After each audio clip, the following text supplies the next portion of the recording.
what we're going to be working with right now is a little bit of play on words. And what I want you guys to do is I want you to think about how those words can have multiple meanings. So you're going to research a word that actually has multiple meanings. You can see that this is obviously two words, but they go together to create one idea. So we start with the word takeout. I want you to go ahead and find, in a very short way, a way to discuss its options, shall we say, such as right here, takeout. Is it food? Is it a date? Or is it murder? So you want to go ahead and think about how that's going to pair together in our unit end typography. How are you going to pair one major font with one supporting font, and what will look good together? So in this case, you're going to go into Illustrator. You're going to go ahead and you're going to make a new document. I suggest it's kind of easy to go to letter, but then swap them. You want to make sure that you make this the 11 inches, and you want to make your height 8.5 because you want a wide document. You also do want to make sure it is inches, IN right here, so that you don't have any issues with that. And then you're going to go ahead and get started. Okay, so here's our beginning piece right here. Let me zoom out a little bit so you can see the whole thing.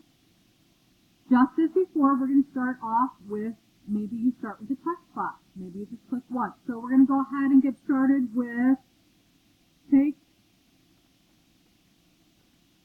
out. You see my font is obviously way too small. I can go ahead and do a few different things. I can go in my character panel, and I can go ahead and just start typing in a number, press the enter key. I can also go on my character panel and change out my font and start looking at the different options for it. You know, like this one, it might be way too chunky. Maybe I want that first one to have a little bit more stable look. Like right here, maybe I decide I like that one. And as we were discussing, you do have ideas in here talking about spacing, line spacing, turning, all of the leading. You can move things. If you look here, we're spacing out, or we go right onto 0 for the auto. Right here, we can start working on height. We can start working on width, making those letters maybe really wide. Kind of like what we were doing before, but using some different tools, which is going to be very important.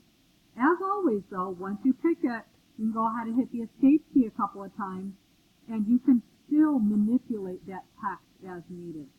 Okay? So you want to go ahead and manipulate that one, create a new text box or a new piece of text.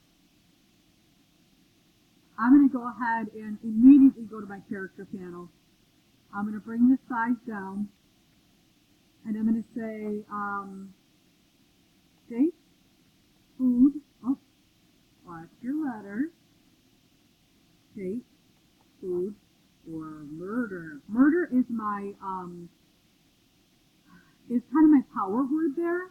So maybe that's a really cool one to end it with. Maybe I'll just change it down to 60 so I can make sure I can get that to fit. So you can see here, I can play around with that location. I'm going to bring this guy down because I want it centered on my page.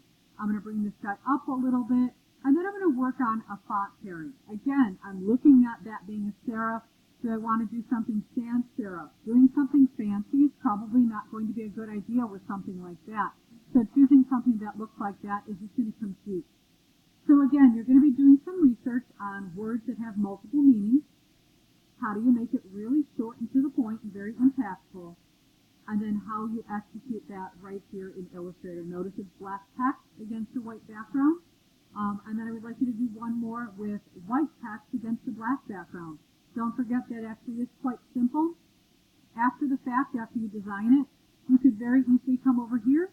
You could change your color to white. So we've got that white text, which now disappears. I'm going to come in, stretch a box, go into my shape tools. I'm going to go ahead and stretch a box across my whole document. I can then fill that box with black. And then I'm going to arrange it. I'm going to go ahead and select the box, right-click, arrange, and send to back. So again, you're going to have two options. One with black text on a white background, one with white text on a black background. I would like them to be different words, so really get creative.